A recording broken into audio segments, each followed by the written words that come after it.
Et si je te disais que ta vie de demain est déjà vécue par quelqu'un aujourd'hui et que tu n'aimerais peut-être pas du tout ce que tu vas y découvrir? J'ai toujours eu des amis plus âgés.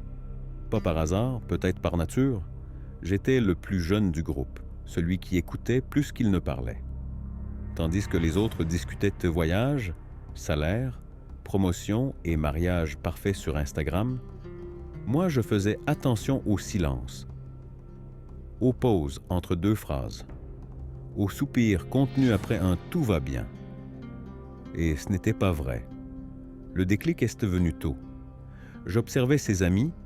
Certains avaient 5, 7, parfois 10 ans de plus que moi, avec des emplois enviables, des relations dignes de couverture de magazines, des vies parfaitement organisées, mais il manquait quelque chose.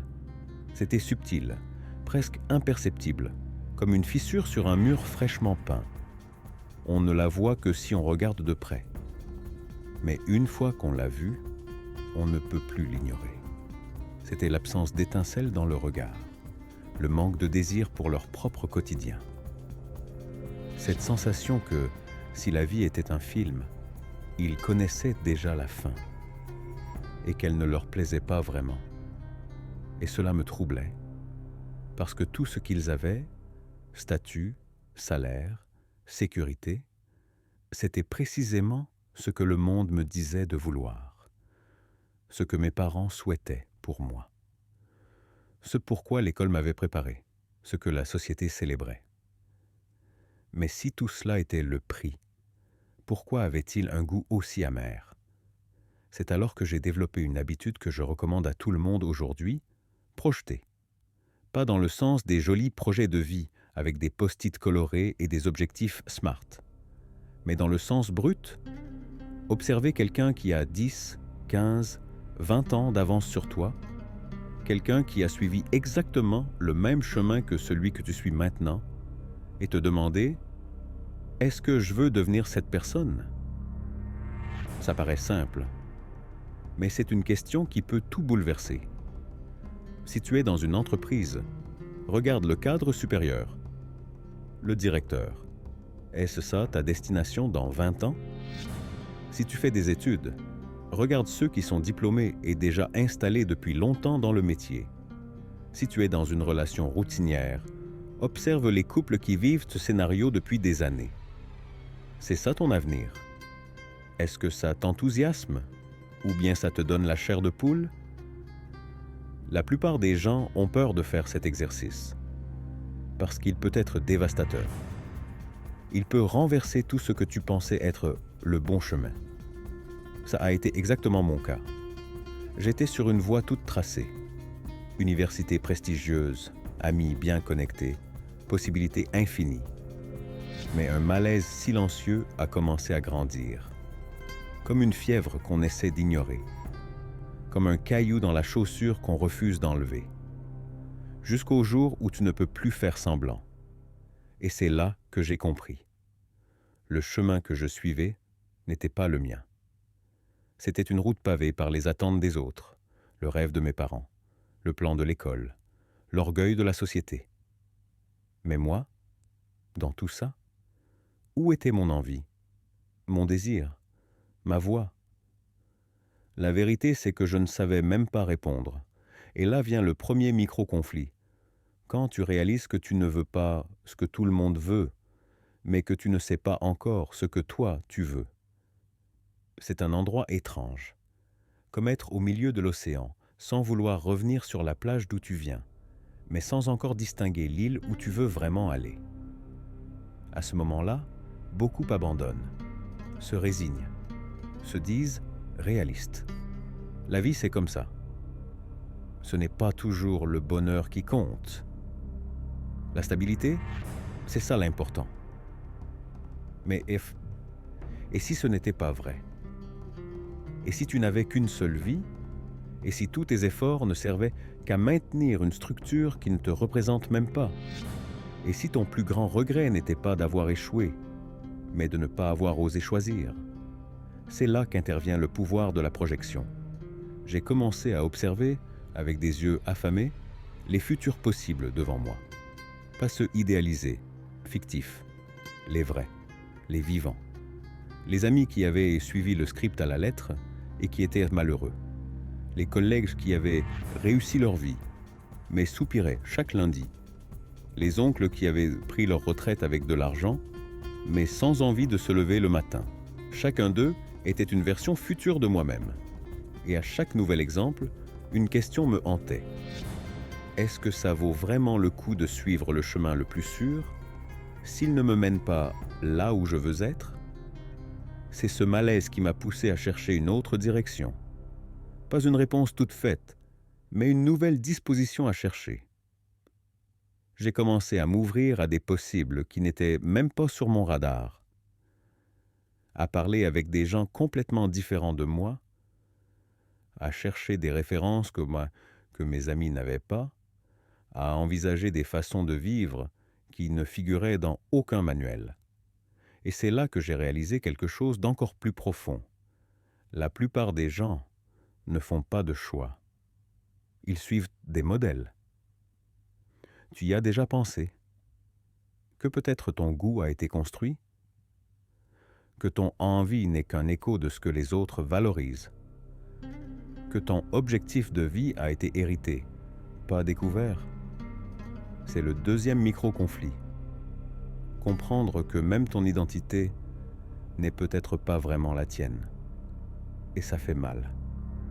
Ça fait mal de découvrir que tu as choisi cette fac pour faire plaisir à tes parents. Que le job pour lequel tu t'es battu n'était en fait qu'un statut que tu voulais afficher, mais pas vivre. Que ton style de vie est plus une quête d'approbation externe qu'un reflet de ta vérité intérieure. Mais cette douleur porte en elle un cadeau, la liberté. Parce qu'une fois que tu vois le scénario, tu peux le déchirer. Tu peux le réécrire. Tu peux cesser de suivre un chemin automatique et commencer à créer le tien. Mais pour ça, il faut choisir. Arrêter de regarder devant avec anxiété et commencer à regarder en haut, sur les côtés, à l'intérieur. Il faut sortir du mode suivre et entrer dans le mode construire. Il faut arrêter de demander « qu'est-ce qui vient après ?» et commencer à demander « pourquoi est-ce que je vais dans cette direction ?» C'est un exercice d'honnêteté brutale, une plongée profonde. Et ce n'est pas toujours joli, mais c'est réel. Et dans ce réel, il y a quelque chose qu'on n'achète pas, une vie pleine de sens. À ce moment de mon parcours, je ne savais toujours pas quelle serait ma nouvelle route. Mais je savais ce que je ne voulais plus. Et c'était déjà un début. Parfois, la clarté sur ce qu'il faut abandonner est le premier pas vers ce qui compte vraiment. Alors je te laisse une dernière provocation. Aurais-tu le courage de tout abandonner si tu découvrais que tu as tout bâti sur un terrain qui n'est pas le tien? La plupart continuent d'avancer, même en sachant qu'ils sont sur le mauvais chemin, parce qu'ils ont investi trop de temps pour reculer. Mais, et si s'obstiner ne faisait que t'enfoncer davantage? Et si recommencer était la seule manière de, enfin, vivre quelque chose qui t'appartient? Et si tu découvrais que ta vie a besoin de changer, mais que tu n'as pas la moindre idée de comment, ni vers où aller? Qu'est-ce qu'on fait quand on réalise que le bon chemin n'est plus le nôtre, mais que le nouveau est encore invisible? C'est là que la plupart des gens se figent. Ce n'est pas l'inconfort, ce n'est pas le doute. Le vrai blocage, c'est ce moment précis où tu trouves enfin le courage de te dire « Je ne veux plus être ici ». Et que la peur te murmure en retour « Et maintenant ?» Parce que le problème, ce n'est pas de comprendre que tu es sur la mauvaise voie. Le problème, c'est que bien souvent, il n'y a pas de panneau de sortie. Juste le vide, juste l'obscurité, juste le silence entre un cycle qui se ferme et un autre qui n'a pas encore commencé. C'est un limbe. Et c'est terrifiant. Je me souviens de la première fois où j'ai ressenti ce vide avec intensité.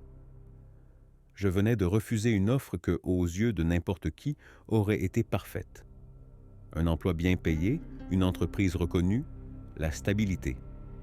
On m'avait proposé tout ce que mes amis rêvaient d'avoir. Et j'ai dit non, pas par arrogance, ni par orgueil. J'ai dit non parce que quelque chose en moi hurlait que ce chemin n'était pas le mien. Mais après le non est venu le silence. Et là, je me suis demandé, est-ce que je suis idiot? La peur m'a envahi. Le doute s'est installé. Et si je me trompais? Et si c'était ma chance? Et si je n'en avais plus jamais une autre comme celle-là? C'est ce moment-là qui sépare ceux qui continuent de chercher de ceux qui se contentent de ce qu'ils trouvent. Et j'ai failli abandonner. C'est facile de romantiser le processus de changement une fois qu'on a déjà traversé l'autre rive, une fois qu'on a reconstruit, une fois qu'on a trouvé un sens. Mais on ne parle pas assez de ce qui se passe entre le moment où l'on quitte un chemin et celui où un autre apparaît. Cet espace-là fait mal. C'est l'espace où tu ne te sens à ta place nulle part. Trop vieux pour tout recommencer. Trop jeune pour être sûr de quoi que ce soit. Trop compétent pour accepter n'importe quoi. Trop incertain pour tout risquer. C'est le moment où ton identité te glisse entre les doigts. Ce que tu étais ne te correspond plus. Ce que tu veux être n'a pas encore de forme. Et tu regardes autour de toi. Et le monde continue de tourner. Les autres continuent d'avancer. Les amis postent leurs promotions. Tes parents demandent « Et maintenant, tu vas faire quoi ?» Tes collègues emplissent les réussites. Et toi? Tu te sens immobile. Mais tu ne l'es pas. Tu es en plein processus interne, invisible, profond. Un processus d'excavation. Tu es en train de retirer ce qu'on a mis en toi, pour tenter de retrouver ce qui est né avec toi. Et c'est pour ça que ce moment est si important. Parce que si tu résistes à la tentation de remplir le vide avec n'importe quoi, alors peut-être, tu découvriras ce qui t'appartient vraiment. Ça te semble abstrait? Je vais te donner un exemple réel. J'ai rencontré une femme qui s'appelait Lara, 32 ans, diplômée en droit, carrière solide, sur le point de devenir associée dans un grand cabinet. Elle avait ce que l'on appelait une vie parfaite. Mais elle m'a dit une phrase que je n'oublierai jamais. Je me lève chaque jour en espérant que la journée passe vite, comme si je devais juste tenir encore un peu. Tenir. Comme si la vie était une prison à faible sécurité. Comme si on devait juste attendre le prochain vendredi, les prochaines vacances, le prochain congé, le prochain soulagement. Elle avait toutes les raisons de rester. Reconnaissance, confort, prestige, mais aucune raison de se sentir vivante. Un jour, elle a démissionné, pas parce qu'elle avait autre chose, mais parce qu'elle ne pouvait plus vivre en pilote automatique.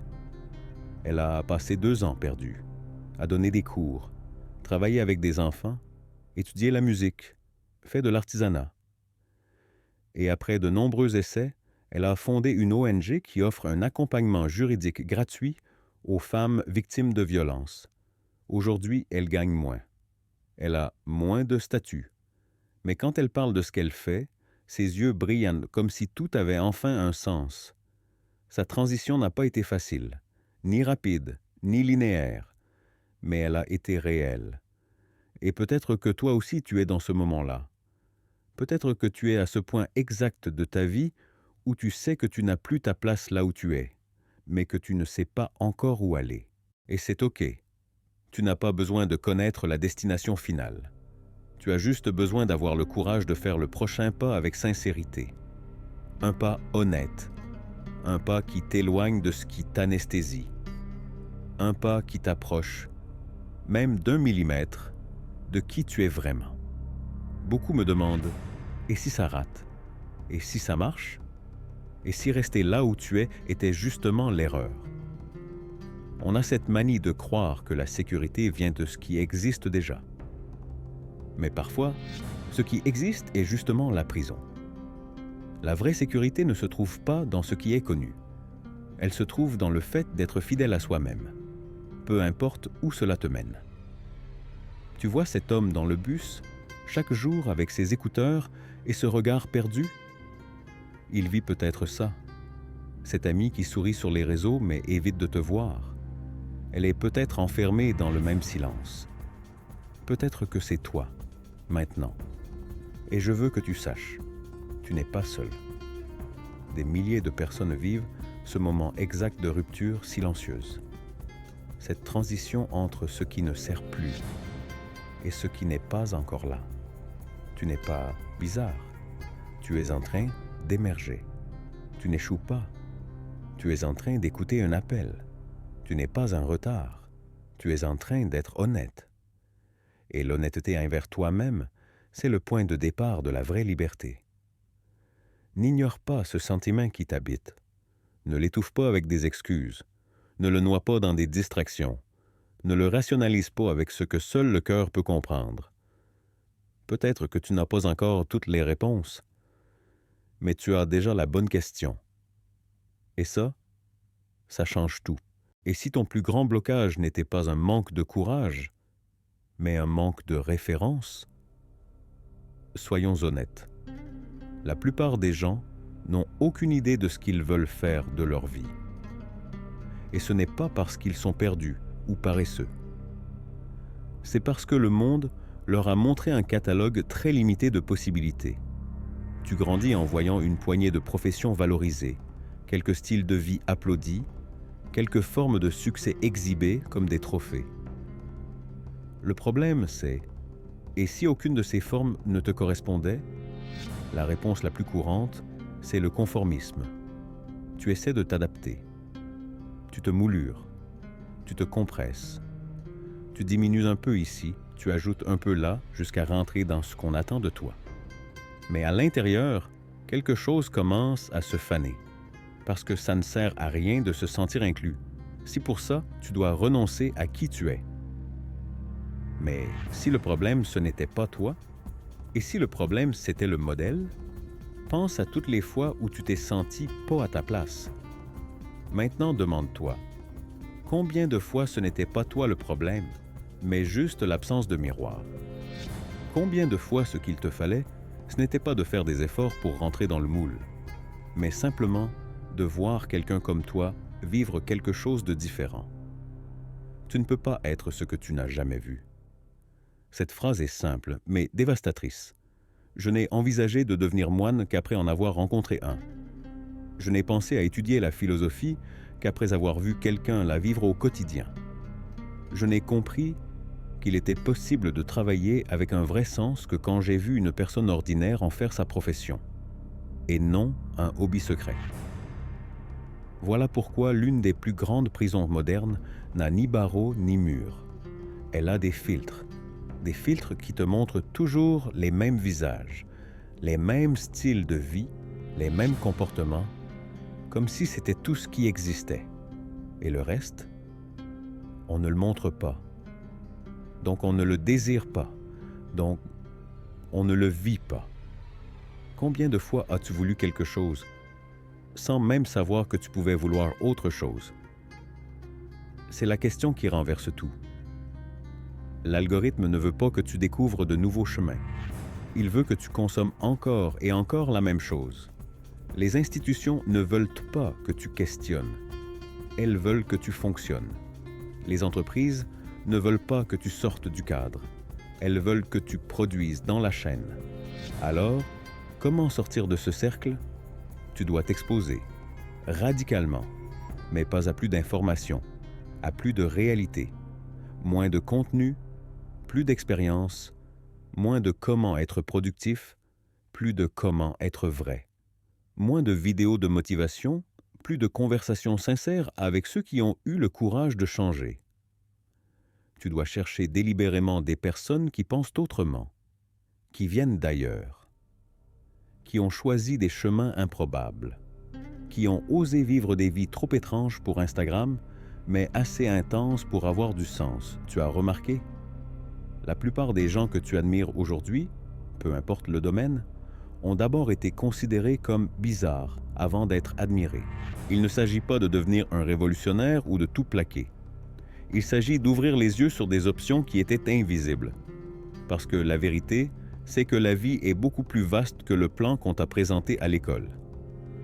Que les 5 filières les mieux payées. Que les carrières que tes parents comprennent. que les chemins que les influenceurs répètent. Tu n'as pas besoin d'être ce qui existe déjà. Tu peux être ce qui n'a pas encore de nom. Mais pour ça, tu dois sortir de ta bulle. Tu dois bousculer l'algorithme. Parler avec cet artiste de rue, avec cette grand-mère qui fabrique des savons artisanaux, avec ce gars qui a tout quitté pour vivre dans un van et traverser le continent. Pas pour devenir un gourou, mais parce qu'il ne supportait plus de vivre en pilote automatique.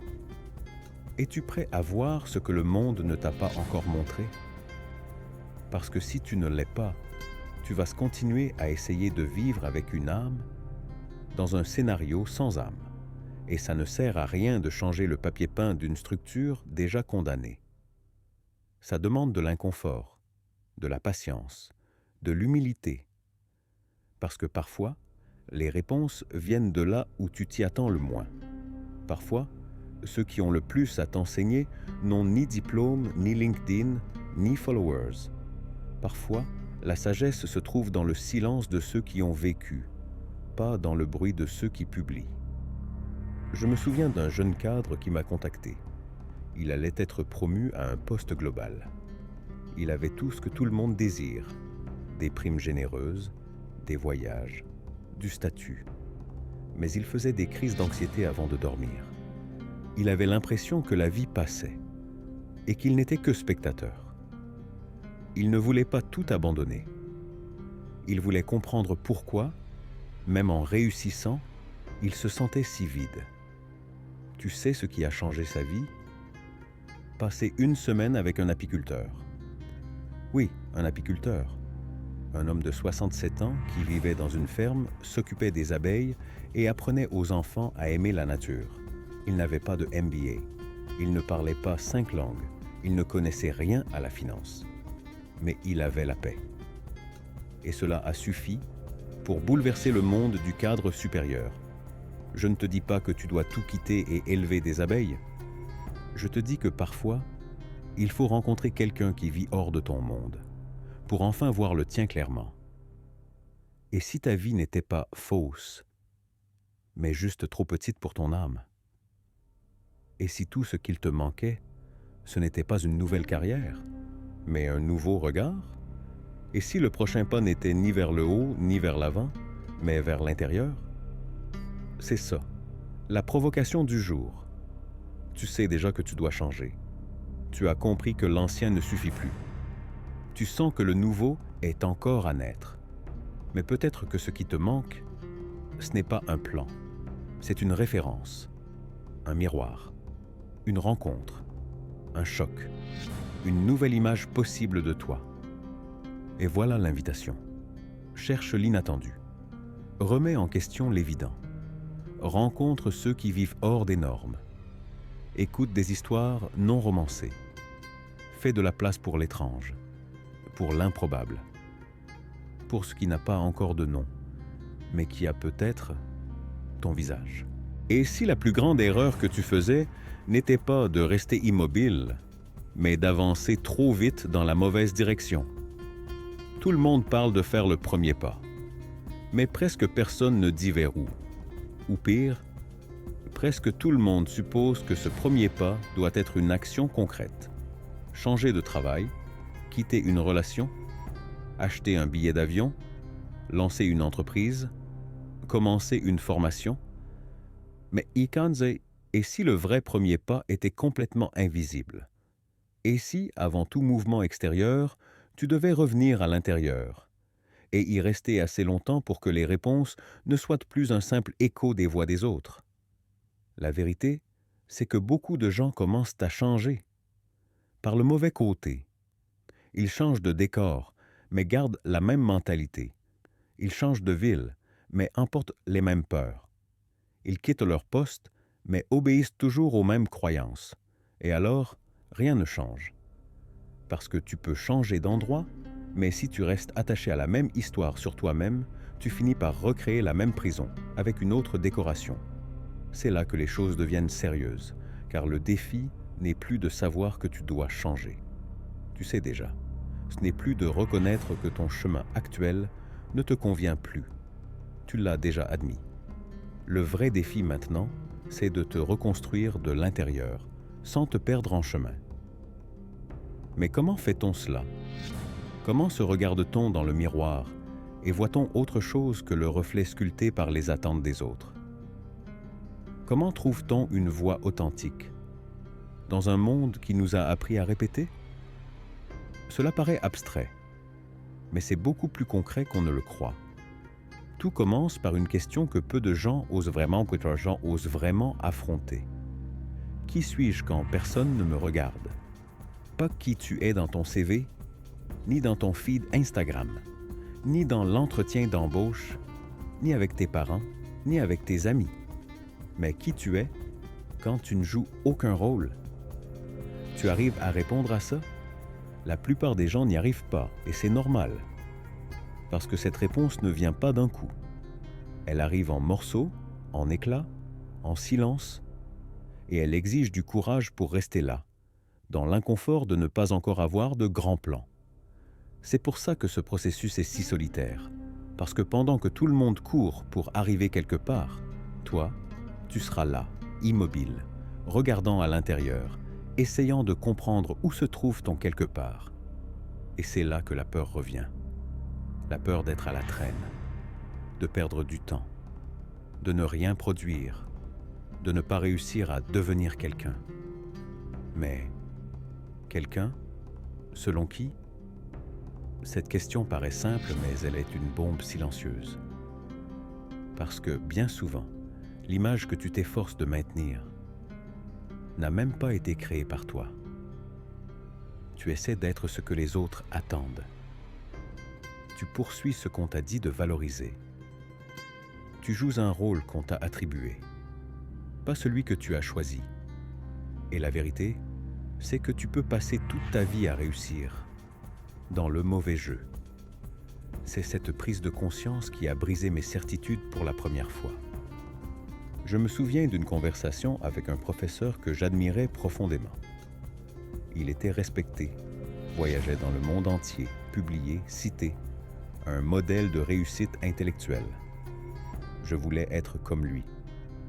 Jusqu'au jour où, autour d'un café, il m'a dit « Parfois, je me demande si tout ça en valait la peine. J'ai beaucoup écrit. J'ai été cité des milliers de fois. Mais je n'ai jamais eu l'impression d'avoir vraiment été entendu. » Cette phrase m'a bouleversé. Pour la première fois, j'ai compris, même le succès, s'il est guidé par les attentes des autres, peut être vide. Tu peux réussir et être profondément frustré. Tu peux être au sommet et te sentir minuscule. Tu peux avoir tout conquis, sauf toi-même. C'est pour ça que le premier pas doit être silencieux. Ce n'est pas une question d'agir, c'est une question d'écouter. Ce n'est pas produire, c'est percevoir. Ce n'est pas crier au monde. C'est chuchoter à soi-même. Et cela demande du lâcher-prise. Du lâcher-prise sur la vitesse, sur la validation, sur l'idée que tu dois avoir un plan prêt pour avancer. La vraie transformation commence quand tu arrêtes de courir pour être vu et que tu commences à marcher pour te trouver. Et là naissent les micro-conflits les plus profonds. Tu te demandes, et si je ne suffis jamais? Et si ce que je veux vraiment n'était pas assez grand? Et si, au fond, j'étais trop ordinaire pour faire une différence? Mais voilà la surprise. La liberté ne réside pas dans les réponses à ces questions. Elle réside dans la décision de continuer, même sans réponse. Tu n'as pas besoin de te prouver. Tu as besoin de t'autoriser. Et pour ça, il faut faire taire les comparaisons. Moins de défilement de contenu, plus de contemplation, moins de notifications, plus de présence, moins d'exposition, plus de connexion à toi-même. Tu connais cette sensation de vivre en pilote automatique? Elle ne disparaît pas quand tu changes d'environnement. Elle disparaît quand tu changes de conscience. Et la conscience naît dans le silence, dans le vide, dans la pause. C'est pour ça que tant de gens fuient vers la solitude, parce qu'elle retire tous les miroirs extérieurs et t'oblige à te regarder en face, sans filtre, sans applaudissements, sans cadre. Mais c'est là que quelque chose de magique se produit.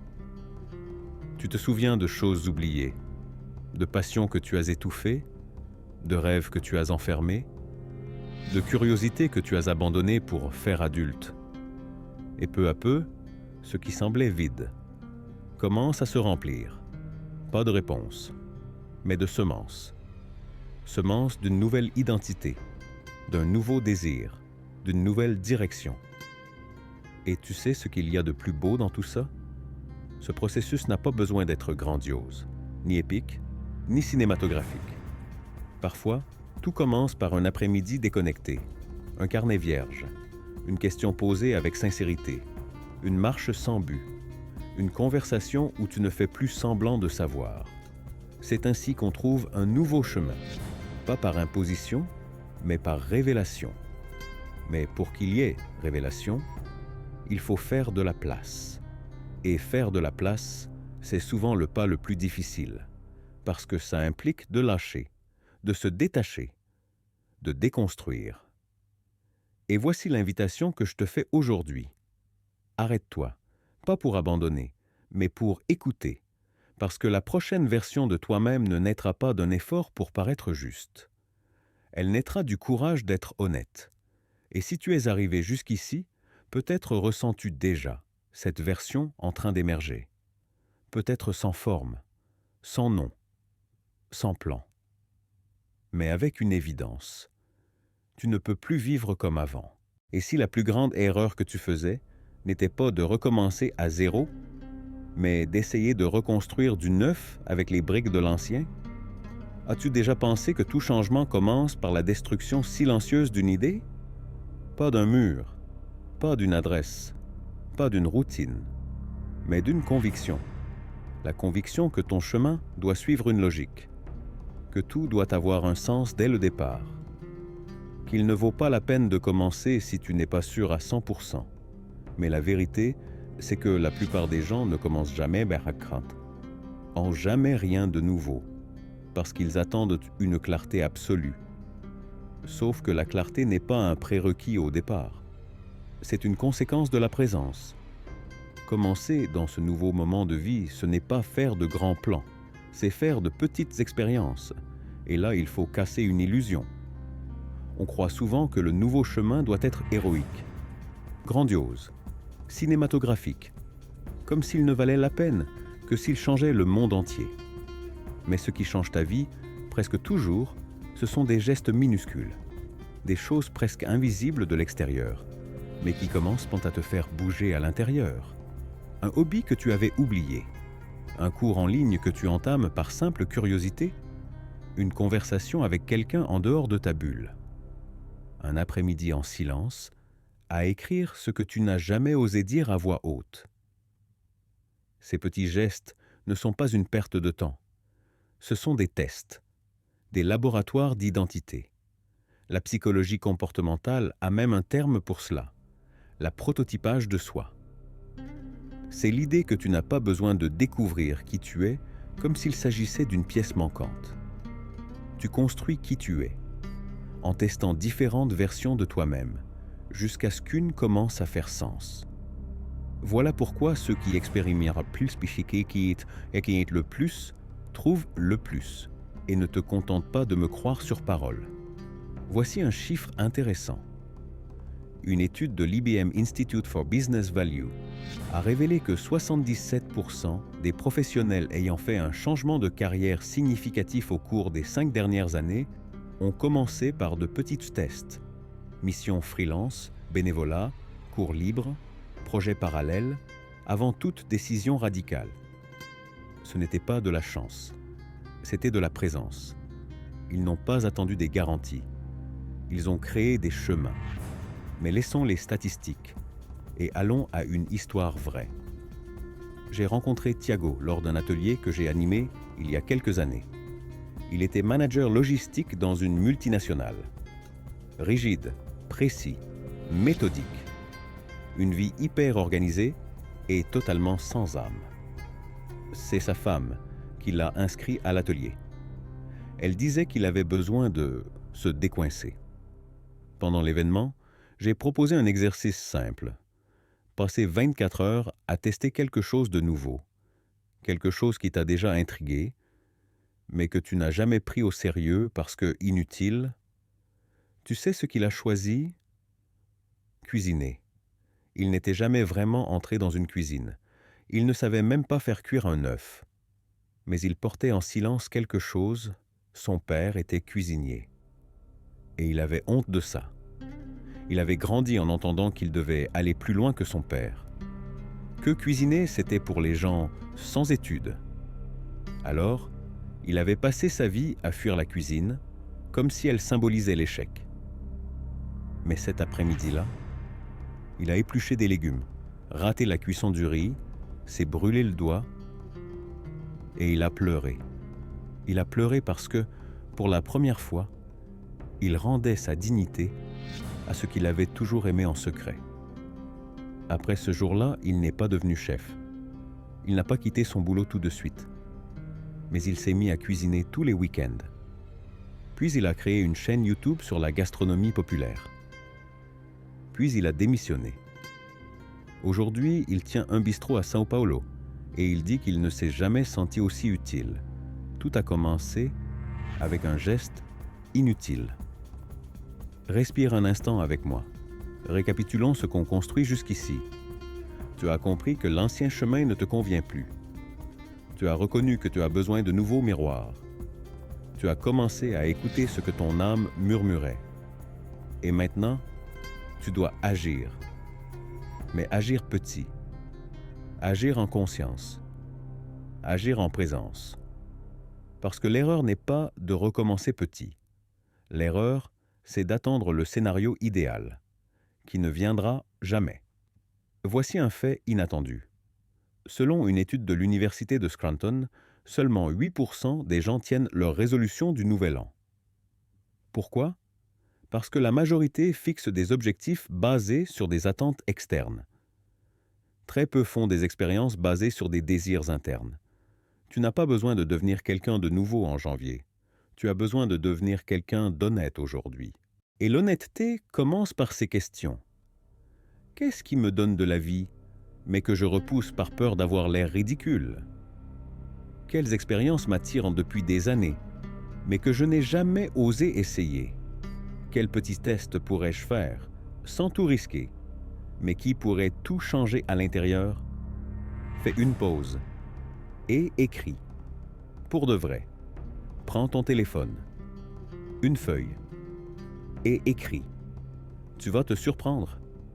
La plupart des graines de ta nouvelle vie sont déjà plantées en toi. Elles ont juste besoin de lumière, de place, de ton attention. C'est comme si, en toi, il y avait un dossier caché, un disque dur secret, rempli de versions de toi que tu n'as jamais eu le courage d'explorer.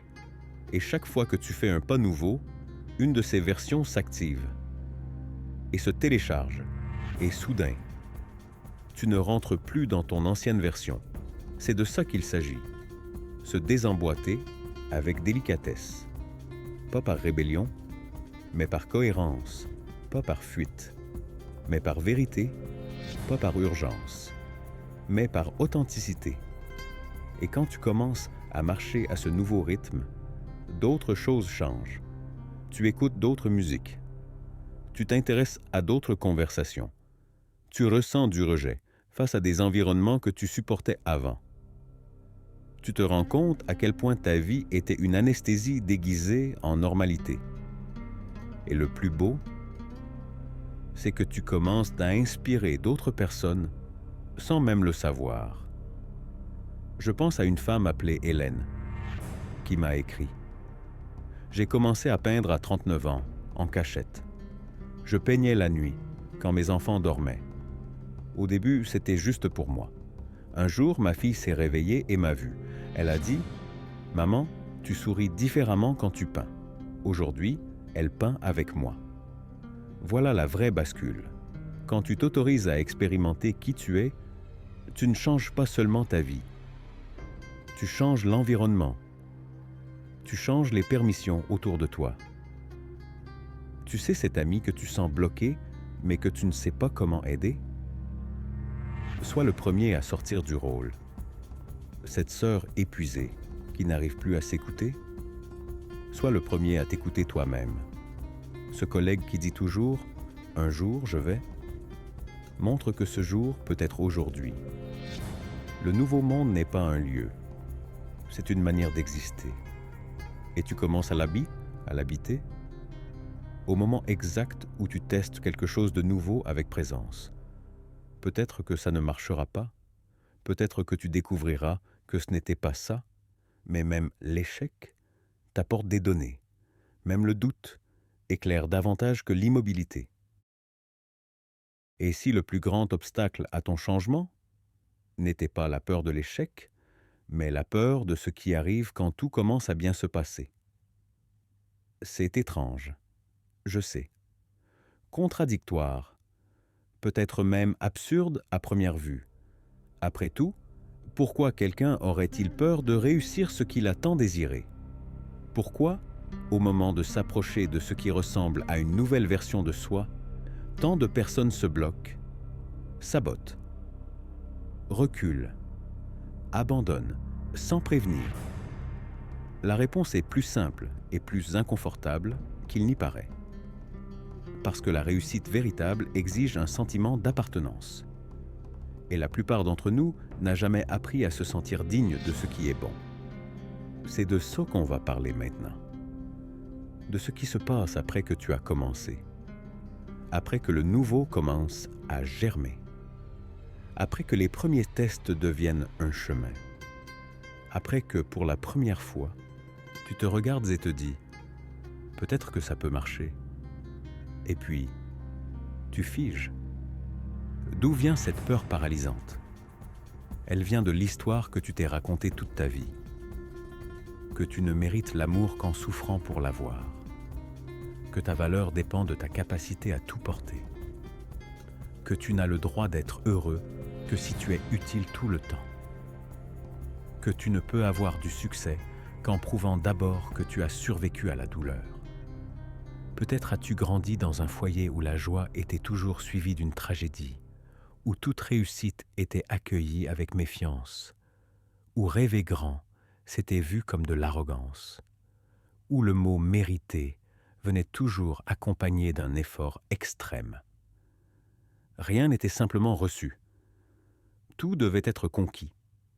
Et conquérir était synonyme de souffrir.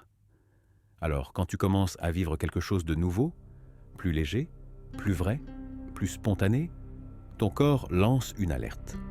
Ton système nerveux comprend « ce n'est pas sûr ici ».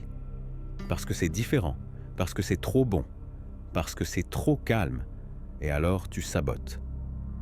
Tu inventes des excuses, tu procrastines, tu déclenches des conflits, tu te distrais, tu te culpabilises, tu retournes vers ce qui t'est familier, même si ça fait mal.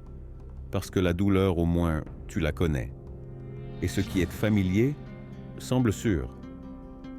As-tu déjà remarqué comme on a parfois plus peur du vide que du chaos?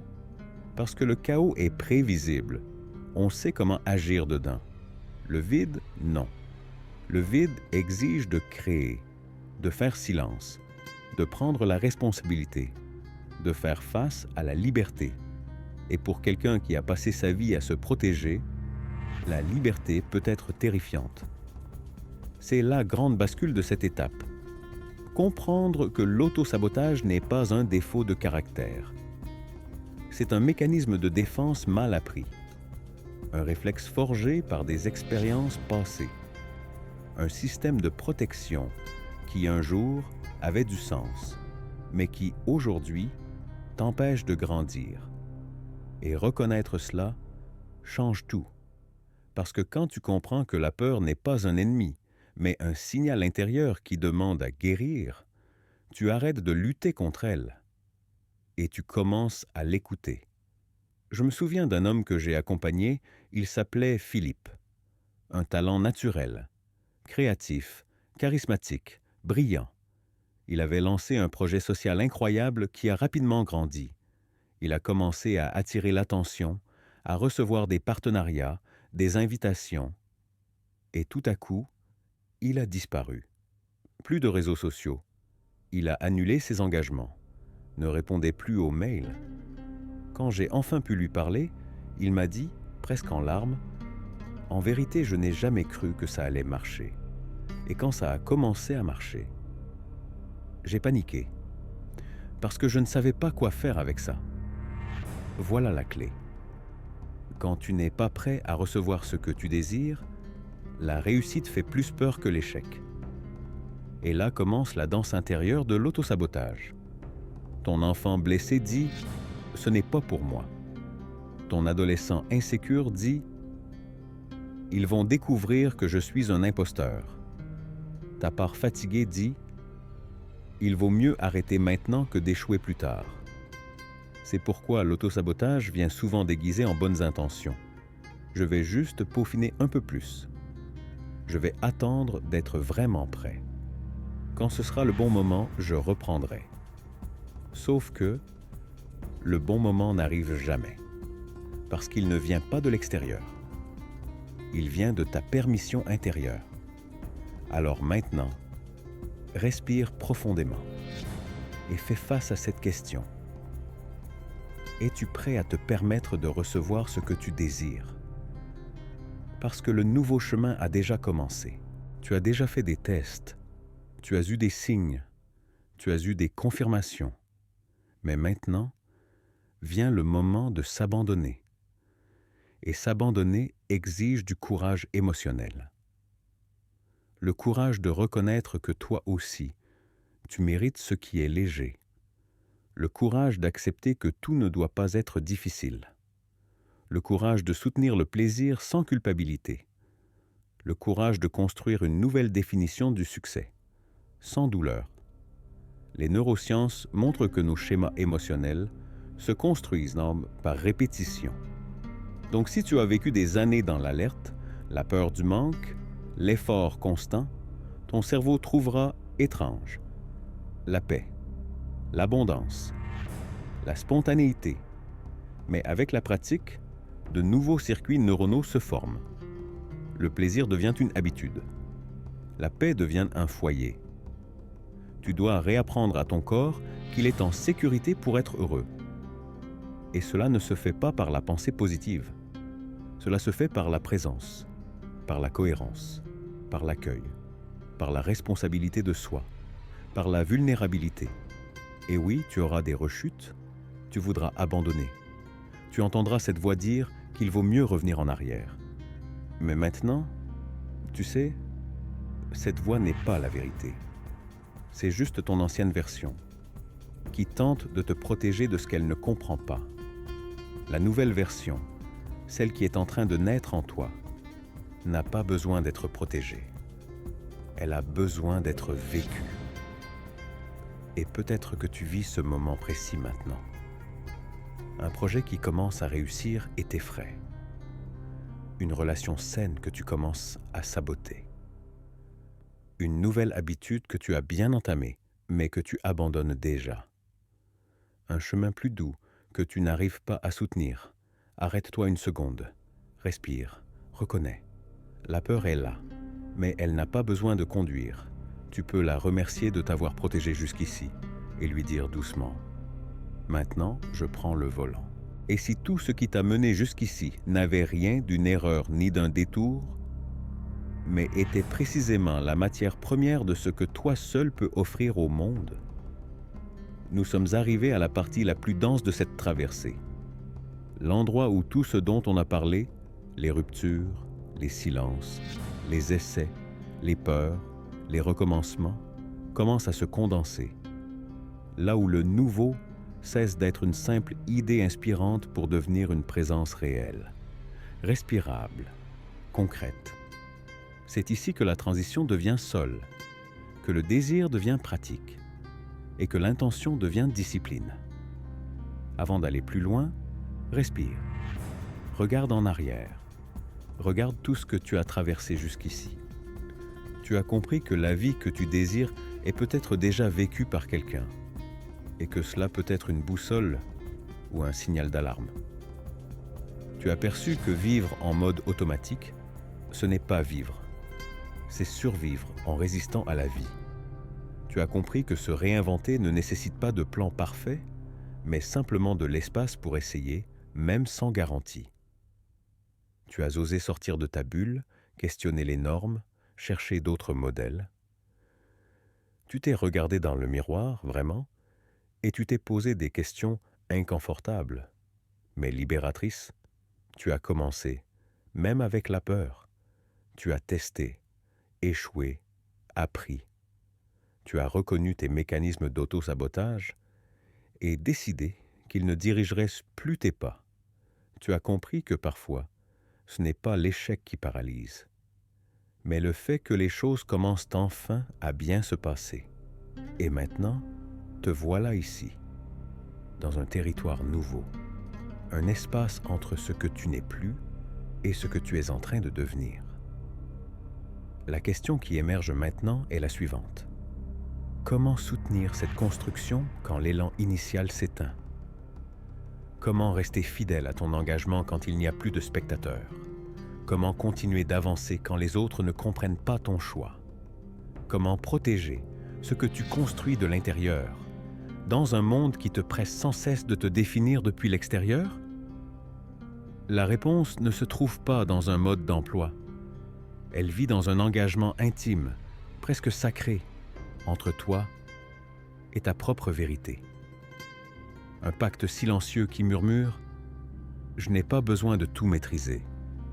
J'ai seulement besoin d'être entier. » Parce que la vie ne te demande pas d'être parfait. Elle te demande d'être présent et sincère. Présent pour dire « Je ne sais pas » quand tu es perdu. Pour recommencer quand tu trébuches. Pour réajuster la direction sans te juger. Pour changer d'avis sans honte. Pour comprendre que l'essentiel, ce n'est pas de ne jamais faillir, c'est de continuer à s'écouter, même au cœur du doute. C'est à ce stade que beaucoup abandonnent. Quand l'excitation du début laisse place à la réalité du processus, quand il ne reste que la constance, la répétition, le brique par brique.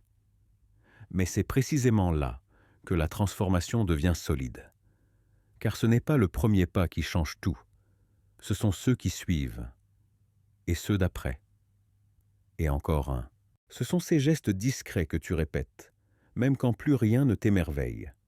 Ce sont ces actes simples qui deviennent habitude, puis identité. C'est ce oui discret à toi-même, même les jours où tu doutes de tout. C'est cette régularité, silencieuse, têtue, solitaire, qui façonne ton nouveau toi. Et ne te méprends pas, il ne s'agit pas d'un chemin linéaire. Tu vas trébucher, tu vas te fatiguer. Mais ceux qui se transforment ne sont pas ceux qui ne tombent jamais, ce sont ceux qui choisissent de se relever. Si tu as compris ça, alors tu as compris l'essentiel. Parce que ce moment n'est pas une fin, c'est un renouveau. Ce n'est pas un happy end, c'est un horizon ouvert. Ce n'est pas une histoire achevée, c'est le début d'une vie plus entière.